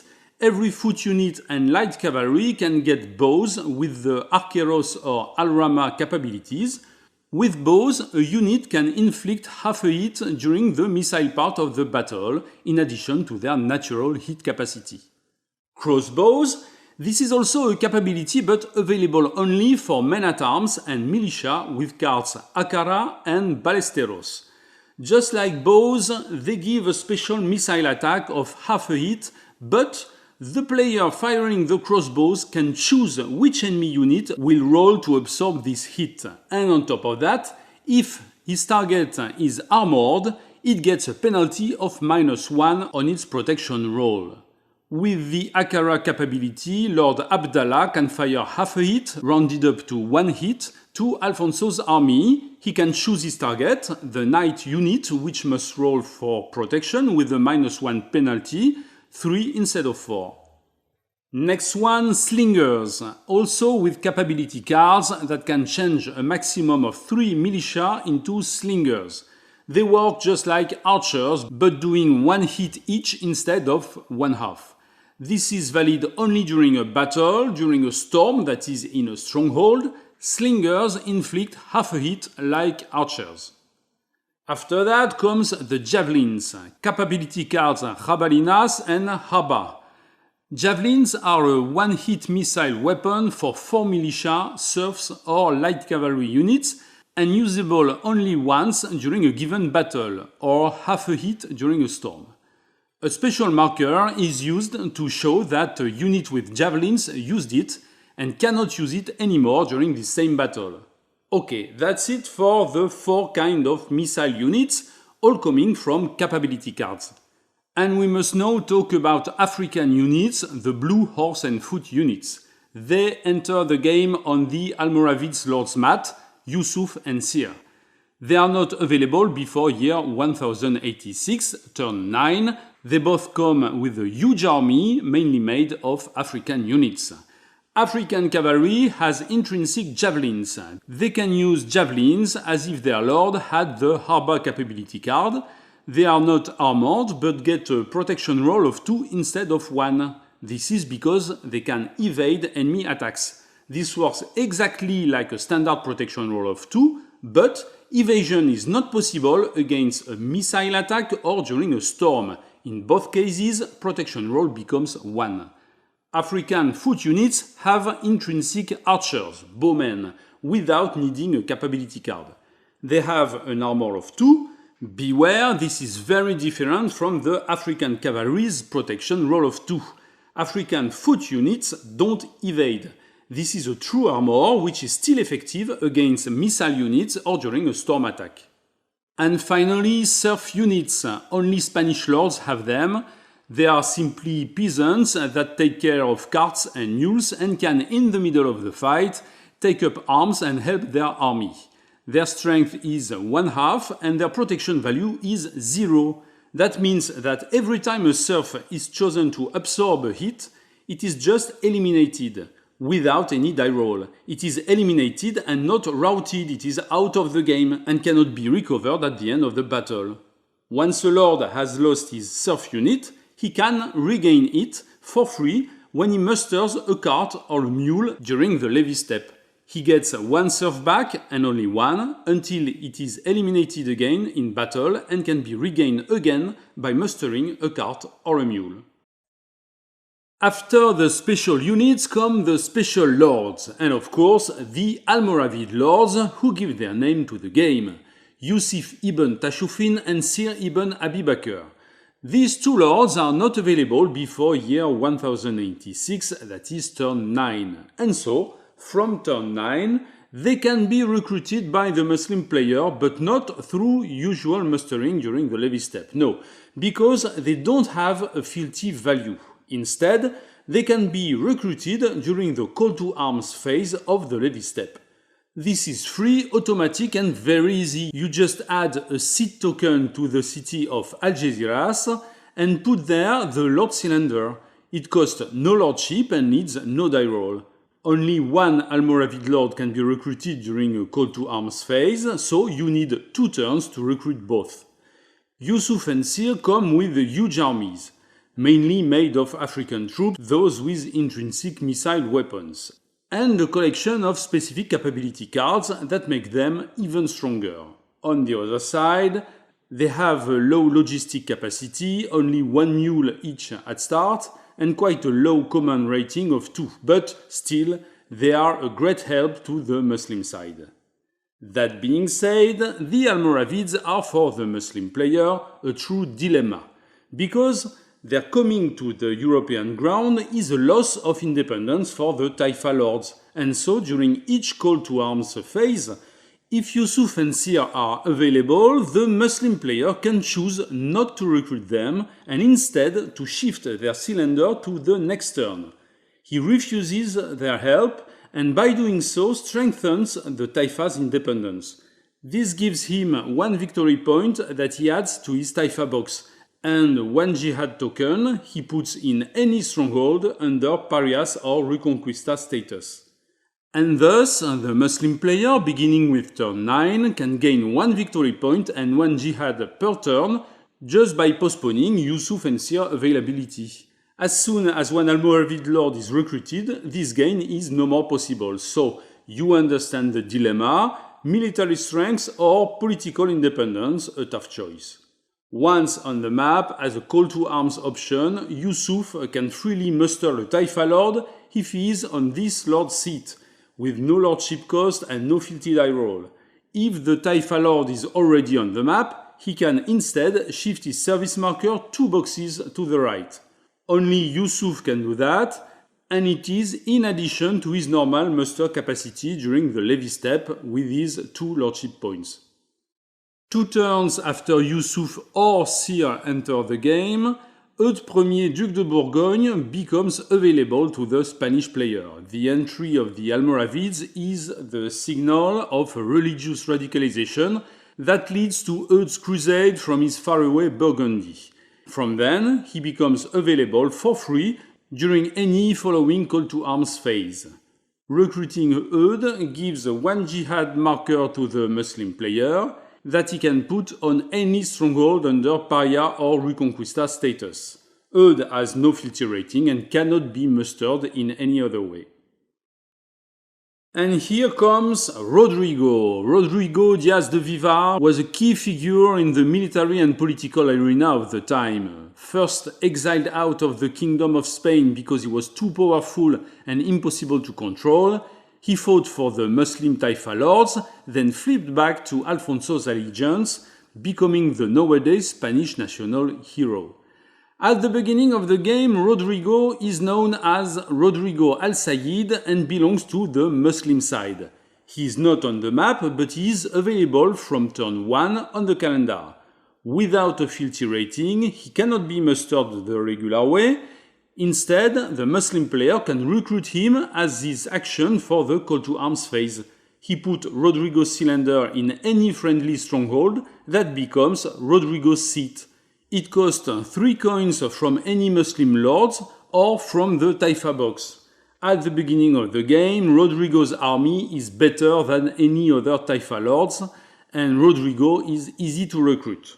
But as soon as Rodrigo is on the map, the Spanish player can use his own call to arms action to reconcile with Rodrigo. By doing so, he takes back Rodrigo's cylinder from the map. Wherever it is, the Muslim player loses Rodrigo and all his army and assets, and his cylinder is replaced by a yellow Spanish Rodrigo cylinder. On the calendar, 2 boxes on the right, he becomes available 2 turns later. Okay, but this comes with a cost. When the Spanish player reconciles with Rodrigo, the Muslim player immediately gains 1 victory point plus 1 more for each turn left he had to stay on the battlefield. In this example, if the Christian player reconciles with Rodrigo and takes him back from the map to the calendar, the Muslim player gains 1 VP plus 2 more because Rodrigo should have stayed as a Muslim lord for 2 more turns. And then, when available, just like the Muslim player before, the Christian player can recruit Rodrigo, who became Rodrigo Campeador in any friendly stronghold that becomes his seat. This is done during the call to arms phase. This is not a levy mustering. Rodrigo still has no filthy rating, and this costs 2 coins from any Spanish lord. And this is mainly Rodrigo's cycle. He starts as a Muslim lord and ends as a Christian lord. Going from a step to the next through 3 call to arms phase action. First, Muslim recruitment, then Christian reconciling, and finally, Christian recruitment. According to this cycle, we can see that if the Muslim player doesn't recruit Rodrigo in the first place, Rodrigo stays on the calendar and the Christian player can do nothing to change that. In fact, no. Christian player can reconcile with Rodrigo even if he's not on the map, as long as at least one Spanish lord has been eliminated, not just disbanded but eliminated, that is, out of the game. Looking at Rodrigo's cycle, you should also complain that once at the end, once Rodrigo is on the map as a Christian lord, there is nothing to do for the Muslim player to get him back. Indeed, there's nothing to do with call to arms actions, but 2 event cards, twice the same, freebooter, bring Rodrigo back to the calendar as a Muslim lord. And so, with a little luck, Rodrigo can restart the whole cycle. To make things a little more random, Christian player has the same event cards. And here we are, you know everything there is to know about the special lords, the Almoravids, Eudes, Duc de Bourgogne and Rodrigo El Cid. And you know how to use the call to arms phase to recruit and handle them. Note that this call to arms phase happens at the end of the Levy step after the regular muster phase. And before going further to the end of this video, I'll invite you to take a slight detour to talk about the Taifa box. It is at the bottom right of the map. There are 6 Muslim victory points in this box at the beginning of the game. They represent Taifa's independence. One more Taifa victory point is added to this box every time the Muslim player postpones the Almoravid Lord's entry, and 1 or more victory points when Rodrigo goes to the Spanish side. On the opposite, if the Muslim player asks for Rodrigo's help, thanks to a freebooter event card, he loses 1 victory point. The Taifa box can also hold coins. No coins at the beginning of the game, but at the beginning of any campaign step, so during the plan phase, any Muslim Taifa lord that is not besieged can deposit coins into the Taifa box. And this constitutes some kinds of common treasure for all Taifa lords. With these coins, the Muslim player can pay any unbesieged Muslim lord. The advantage of this is that any lord can benefit from these coins without having to carry them himself. Because, for example, you don't know in advance who will need these coins. On the opposite, there is a disadvantage, that is, a besieged lord cannot be paid with these coins, while he could be paid under siege with coins he carries himself. And this is how the Taifa box works. Now, a late but very important topic: how can several lords work together? Your military forces are spread between several lords, and sometimes you'd like to gather them all as a single huge army. Is it possible? Yes, let's see how. And first, you already know that in many situations, lords naturally combine their strength and assets. Lords sharing the same location fight together. As soon as one lord in a location attacks or defends in battle or storm or sally, any friendly lord in the same location fights with him. And of course, they all must feed their troops at the end of the campaign step. Lords also always share all their assets, with the only restriction that an asset can never be transferred from a lord's mat to another. For example, on his command, Alvar Fanez enters a location with 2 Taifa lords. In the ensuing battle, Alvar Fanez must fight both Al-Mutamid and Abu Bakr. Let's suppose Alvar Fanez wins the battle and both Taifa lords must retreat. They must retreat through a pass, Abu Bakr alone with 2 provenders and only carts to carry them along the pass would be laden. So, he would abandon his provender to Alvar Fanez. But he retreats with Al-Mutamid, and lords in the same location can share their assets. So, Abu Bakr provenders can benefit from Al-Mutamid mules. Together, both lords are not laden and can keep their provenders. After the retreat, they must feed their troops. With 7 troops and 2 mules, Al-Mutamid needs 2 provenders, while Abu Bakr needs 1. They can share their assets. Al-Mutamid can use Abu Bakr's provender, but each lord must first feed his own troops before helping friends. So, the Muslim player cannot choose to sacrifice Abu Bakr to feed all Al-Mutamid's troops. He must feed Abu Bakr, then with 1 provender left, he cannot feed Al-Mutamid, and this lord will lose 1 box on the calendar. There is no other possible choice. Now there are other ways to group armies. Let's go back to our previous example. We just saw that if Alvar Fanez attacks, he attacks both Muslim lords together as one army. But what if the Muslim player wants to attack instead? It is his turn, he draws Al-Mutamid's command card. If he marches with Al-Mutamid, he attacks with Al-Mutamid, and there is no way to attack with both his lords. In fact, there is a solution. During the plan phase at the beginning of every campaign, when you are choosing your command cards, you can declare that two lords in the same location will spend the entire campaign together as a grouped army. You stack them. The lord on top is called the lieutenant. They will stay stacked until the end of the campaign, and during all the campaign, they both will act as one lord, the lieutenant. Every time the lieutenant command card is drawn, both lords do actions, and thus Al-Mutamid and Abu Bakr can attack Alvar Fanez together as one army. They cannot be split before next turn. If the Muslim player put Abu Bakr's command card in his deck, this card is useless. It is as if Abu Bakr didn't exist during this campaign. Any lord can be a lieutenant, and you cannot stack 3 lords or more this way. Only 2. Of course, it is wiser to put on top the lord with the highest command rating. And finally, there are marshals. There are only 2 marshals in the game, 1 per player, King Alfonso VI and Yusuf ibn Tashufin, Lord of the Almoravids. They can be recognized by an orange ring on their cylinder. Marshals don't have to be declared beforehand, they don't have to stack like lieutenants. They act as any lord, but when they are activated by the draw of their command card and do the march action, they can pick up and drop off other lords along their way. And note, as this is more convenient and more powerful than lieutenants.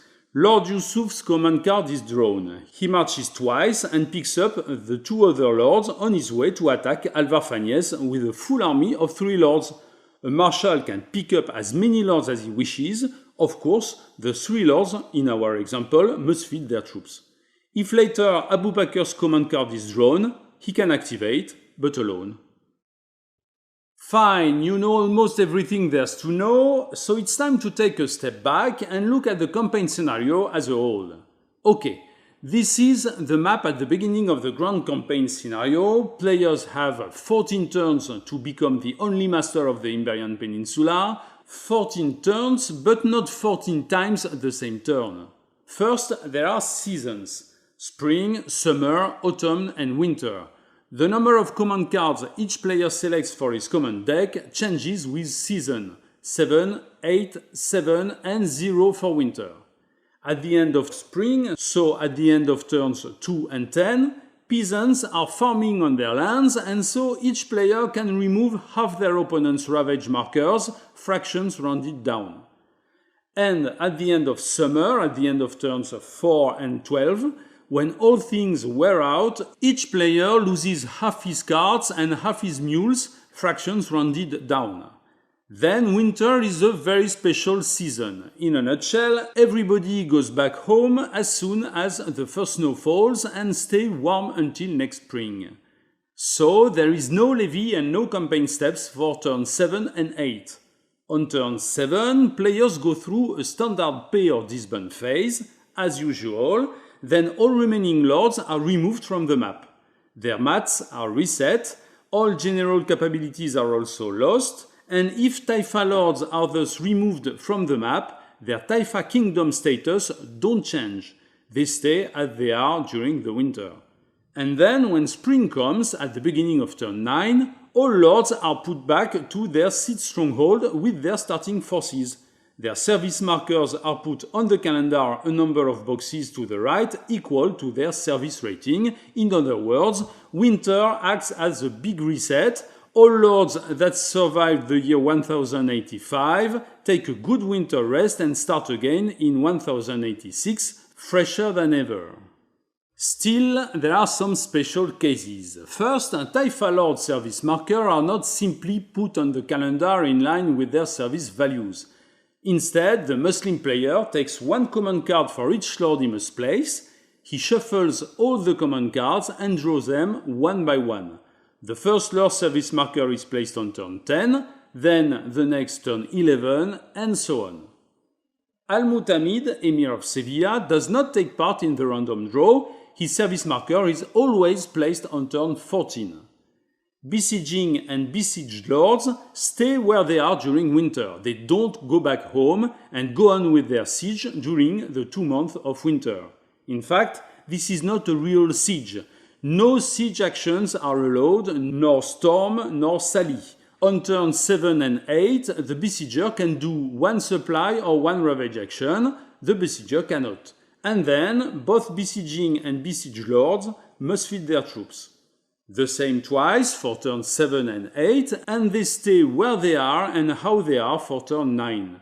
They are not reset like other lords. And worse, a lord still at siege at the end of winter loses half his cards and half his mules, fraction rounded down. So, it's not a good idea to let a siege carry over into winter. During winter, Rodrigo is disbanded whatever happens. His cylinder keeps his color, yellow if he is on Christian side, green if Muslim, and his cylinder is put available on calendar's turn 9 box. There's also something special about Autumn 1085, turns 5 and 6 in the game. According to the historical sequence, happy with the way things were going in the Taifa kingdoms, King Alfonso VI took his autumn to handle political affairs back in Leon through a curia, a gathering of his court. Thus, the Spanish player at the beginning of turn 5 must check to see if things are settled enough for Alfonso to return home to Leon. So he counts the total number of Spanish conquered counters plus Spanish ravage counters. This is a measurement of Christians' grip over the peninsula. Then, this sum is compared to the sum of Muslim green conquered counters plus Muslim jihad counters plus Muslim green ravage counters. This is not a count of victory points but of individual cardboard counters. In other words, players compare their total numbers of cardboard counters on the map. If Spanish score is greater than Muslims, that's okay, Alfonso VI can leave the field and go back home. Turns 5 and 6 won't be played, players go directly with winter turn 7. All service markers lower than turn 7 are shifted to turn 7. Muslim player loses 1 victory point from his Taifa box for each unplayed turn, so 2 victory points for turns 5 and 6. If the prerequisite is not met, players play turn 5 as usual, but at the beginning of turn 6, they check again. And if the prerequisite is met, they do the same, skipping only turn 6 for only 1 lost Muslim Taifa victory point. This rule encourages the Spanish player to strike hard at the beginning of the year 1085 instead of spreading his actions over the whole year. And that's pretty much it. Also know that on turn 1, players draw 2 capability cards instead of event cards. And finally, keep in mind that the Almoravid lords, Yusuf and Sir, become available from turn 9. This is not a special rule, but it's very important in the balance of the game. The grand scenario is cut in 2 parts. The year 1085, when Taifa lords try to stem the Spanish tide, then the year 1086, when they must ponder whether they call the Almoravid lords to the rescue. Okay, and before closing our rulebook, let's take a final look at the map. There are 7 Taifas in Spain. In the center, Toledo. Toledo is in pariah status at start, but with a lot of Muslim-friendly strongholds. So, all these strongholds can be attacked by the Christian player. Toledo city itself begins the game under siege, so Toledo is where the war begins. Okay, but what makes Toledo unique is that this is the only Taifa without a Taifa lord, and thus Toledo can never become independent, because a Taifa needs a Taifa lord to become independent, and it will go through the game between pariahs and Reconquista status. Just southward there is Sevilla. Sevilla is independent at start under Lord Al-Mutamid's command, and this Taifa is the only one with 3 cities, Sevilla, Cordoba and Murcia. If any city is conquered by the Spanish player, a Reconquista token is put on the Taifa, but it's not enough to change the status of the entire Taifa. The Spanish player earns the victory points, but the Sevilla Taifa is still independent, as long as it has its lord on the map and at least one city Muslim-friendly. If its lord is disbanded, it goes to pariah status, even with 1 or 2 cities already conquered. And finally, there is Lerida. Nothing special here but the fact that this Taifa is split in 2 parts. Also note that it has no city. The lord's seat is a fortress, and this doesn't change anything. Controlling this fortress shifts the Taifa status. You'll also notice that all cities and fortresses have a small garden icon. This means that a lord besieged inside such a stronghold can still forage for 1 provender. And, all in all, that means that fortresses and cities are far more difficult to besiege than other strongholds. You cannot just wait for the defender to starve, and you'll inevitably be forced to storm it if you want to take it. Finally, there are ports on the south coast. They can only be used through the play of 1 card and only by the Muslim player. This card allows a lord to move between 2 ports with a march action. As a capability, it is even more powerful, allowing to move along the Guadalquivir River to any city or town in Sevilla Taifa. Fine, and now I saved the best for last, and we will end this video with a final wrap-up of Taifa politics, because this is the most important thing to master if you want to play this game. At start, all Taifas but Sevilla are pariahs. They are neutral. Their neutral strongholds cannot be attacked by either player. Still, a Muslim player can shift some of them to Muslim control thanks to some cards that allow him to put jihad tokens on neutral strongholds. They are events, so their use is a little random. A lot more such cards appear after Yusuf and Sir's arrival in 1086. And so, even if a Taifa is neutral, a lot of things can happen to its location. Here, thanks to a jihad token, Spanish player did Ravage and declare a siege on Malaga, and other Spanish lords simply marched to neutral Almeria. Now, if the Muslim player musters Abdallah, Lord of Granada, Granada becomes immediately independent. And so what happens? In Malaga, nothing changes. The siege goes on until the Spanish lord leaves or the fortress becomes Spanish-controlled. In Almeria, things are different. Christian Lord Garcia Ordóñez peacefully stays at the fortress, and so the stronghold automatically shifts to his control with 1 victory point to Spanish player. So keep in mind that just marching with a lord to a neutral city is a way to ensure control in case of status shift. This is the same the other way. If a Taifa shifts to Reconquista, every neutral stronghold with a Muslim lord in it turns to Muslim control. Now that the Taifa of Granada is independent, Spanish player can besiege the city of Granada and take control of it. The fortress of Almeria, of course, stays conquered and the Spanish player keeps his victory points. But what about Malaga? First, the easy part. The Ravage token becomes green. A Ravage token is never the same color than the player controlling the Taifa. So, in Reconquista Taifa, all Ravage counters are green. In independent Taifa, all Ravage counters are orange. And in neutral Taifa, there can be both. Okay, now when the Taifa of Granada becomes Spanish-friendly, the jihad token is not removed. So Malaga is still Muslim-friendly and thus the siege goes on. Nothing changes here.